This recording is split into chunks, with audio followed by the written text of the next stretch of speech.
శ్రీ గురుభ్యో నమః. ఈరోజు వీడియోలో శ్రీ గురు చరిత్రలోని 24వ అధ్యాయం గురించి తెలుసుకుందాం. ఓం శ్రీ గణేశాయ నమః. శ్రీ సరస్వత్యే నమః. ఓం శ్రీ గురుభ్యో నమః. సిద్ధయోగి ఇంకా ఇలా చెప్పారు.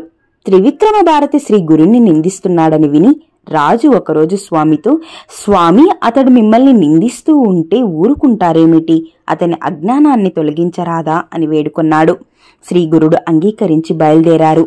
వెంటనే స్వామి పూలమాలలతో అలంకరించి పల్లకిలో కూర్చుండబెట్టి రాజలాంఛనాలతో కుమసి గ్రామానికి తీసుకువెళ్లారు. ఆ ఊరేగింపు మహావైభవంగా కుమసి గ్రామం సమీపించే సమయానికి త్రివిక్రమ భారతి పూజ చేసుకుంటున్నాడు. ప్రతిరోజు నరసింహావతారానికి అతను దర్శనమిచ్చేవాడు.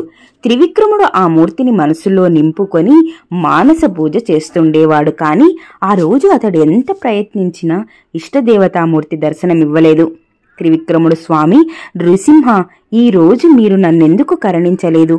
ఎంతో కాలంగా చేస్తున్న నా తపస్సంతా ఈరోజు భంగమయ్యింది. ఇక నేను ఏమి చెయ్యగలను అని ఆర్తితో తనను కరుణించమని ప్రార్థించాడు.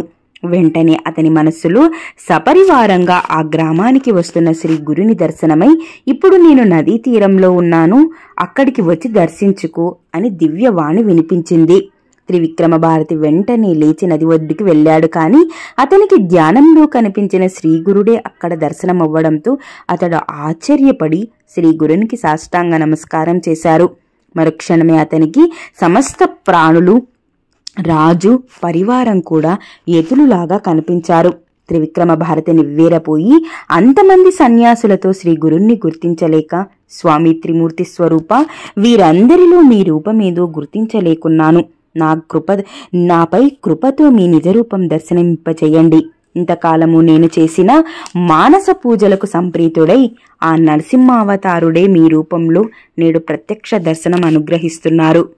ఈరోజు నా తపస్సు ఫలించింది, అందువలననే నేను ఈ దర్శనం లభించింది అన్నాడు. శ్రీగురుడు సంతోషించి తమ నిజ రూపంతో కనిపించారు. అంతకు ముందు కనిపించిన యతీశ్వరుల రూపాలు అదృశ్యమై వాటి స్థానాలలో స్వామిని అనుసరించి వచ్చిన రాజు, పరివారము కనిపించారు. స్వయంగా రాజు చేత వింజామరలతో వీచబడుతున్న శ్రీగురుని దివ్యమంగళ రూపాన్ని త్రివిక్రముడు కన్నులారా చూశారు. అప్పుడు శ్రీగురుడు, త్రివిక్రమ, ఎవరిని దాంబీకుడని, భ్రష్టుడని నిందించావో ఆ సన్యాసియే మేమిప్పుడే నిన్ను పరీక్షించాము. నృసింహ భక్తుడవైన నీవు మమ్ములను ఏ కారణంగా విమర్శించావు? దంబి లక్షణాలేమిటో తెలుసుకోవాలని వచ్చాను. నీ నృసింహుని అనుగ్రహంతో నా విషయమై నీ సంశయమేమిటో వివరించు అన్నారు. శ్రీగురుడు తన విషయమంతా వివరించి చెప్పడమే కాక ఆయన ప్రసాదించిన దివ్య దర్శనంతో పరవశించిన త్రివిక్రమ భారతి శ్రీగురుని నమస్కరించి, సద్గురోత్తమ, మీరు మానవ రూపంలో అవతరించడం వలన నేను తెలియక మూఢుని వలె ప్రవర్తించాను. నన్ను క్షమించండి. విదురుని వద్దకు, ద్రౌపది వద్దకు అనుగ్రహించవచ్చిన శ్రీకృష్ణుని వలె నన్ను అనుగ్రహించడానికై మీరే స్వయంగా వచ్చారు. మీరు సాక్షాత్తు త్రిమూర్తి రూపమైన పరమేశ్వరులే. పగటి వెలుగుని చూడలేక గుడ్లగూపవలే అజ్ఞానినైన నేను మీ పరంజ్యోతి రూపాన్ని గుర్తించలేక భ్రమించాను. మీరు నన్ను జ్ఞానమనే నావలో ఎక్కించి మీ కృపయే అనుకూల వాయువును ప్రసరింపచేసి ఆత్మయనే ఒడ్డు చేర్చండి. భారతంలో అర్జునికి శ్రీకృష్ణుడు విశ్వరూప దర్శనమిచ్చిన కథ విన్నాను. కాని ఇప్పుడు మీ అనుగ్రహంతో మీ విశ్వరూపం ప్రత్యక్షంగా దర్శించి కృతార్థుడయ్యాను. భేదబుద్ధిని సులభంగా తొలగించగల చింతామణి వలె మీరు నాకు ఈనాడు లభించారు. మీరే ఈ ఉపాస్య దేవమైన నృసింహ సరస్వతి స్వరూపులు. శరణు శరణు అని స్తుతించారు. శ్రీ గురుడు అతనికి అనుగ్రహించి, త్రివిక్రమ, నీ భక్తికి సంతోషించాము. నీవు నృసింహస్వామికి చేసే అనుష్ఠానం మాకే చెందుతుంది. అదే చేస్తుండు. నీకు పునర్జన్మ లేదు.